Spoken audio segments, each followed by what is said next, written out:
અરવલ્લીમાં બે બાળકોના મોત થયા છે। માલપુરમાં બે બાળકોના ડૂબી જવાથી મૃત્યુ થયા છે। ધૂળેટીના પર્વે તળાવમાં નાહવા ગયા હતા બંને બાળકો નવા જાંબુફળીના રહેવાસી હતા। રાયચંદ ડામોર અને જમીન ડામોરનું ડૂબવાથી મૃત્યુ થયું છે। ફાયર બ્રિગેડે બંને બાળકોના મૃતદેહ બહાર કાઢ્યા છે। સુરતમાં ધૂળેટીનો તહેવાર માતમમાં ફેરવાયો છે। કીમ નદીમાં ડૂબી જવાથી 3 યુવાનોના મોતની ખબર છે।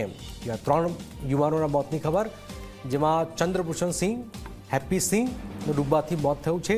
સંજય બાંગુકિયાનું પણ ડૂબી જવાથી મોત થયું છે। તમામ મૃતદેહોને પીએમ માટે લઈ જવાયા છે। બનાવના પગલે પોલીસે તપાસ હાથ ધરી છે। વારંવાર વિનંતી થઈ રહી છે કે હાલના સમયમાં નદી તળાવ જવાનું ટાળો। માણસ કેટલાક વાર હોશમાં હોતો નથી અને પગ લપસી જવાની ઘટનાઓમાં ડૂબી જાય છે। આ તરફ અમરેલીની શેત્રુંજી નદીમાં ડૂબવાથી યુવકના મોતની ખબર છે। ઘટનાની જાણ થતાં જ અમરેલી ફાયરની ટીમ દોડી આવી છે।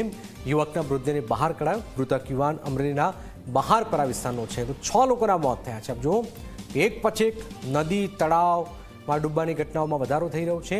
વધુ એકવાર આ ઘટના સામે આવી છે, જેમાં એક યુવાનનું મોત થયું છે। ટોટલ ગુજરાતની અંદર હાલમાં જે આંકડો આવી રહ્યો છે, એમના 6 લોકોના મોતની ખબર સામે આવી રહી છે। મહીસાગરના રાઘવમાં મુવાડામાં 4 યુવકો ડૂબ્યા છે। તળાવમાં નાવા પડેલા 4 યુવકોના મોત થઈ ચૂક્યા છે। ઘટનાની જાણ ફાયરની ટીમને થઈ છે। યુવકોના મૃતદેહને પીએમ માટે લઈ જવાયા છે। મહીસાગરમાં 2 દિવસમાં ડૂબવાથી 5ના મોત, આજે 4, એટલે ટોટલ ગુજરાતમાં 10 લોકોના મોત ડૂબવાથી થયા છે। 10 લોકોના મોત ડૂબવાની ઘટનામાં। આપ જોઈ રહ્યા છો વધુ એક ઘટના મહીસાગરમાં 4 લોકોના મોત થયા છે। મહીસાગરમાં 2 દિવસ 5ના, આજે ટોટલ ડૂબવાની ઘટનામાં 10 લોકોના મોતની ખબર છે।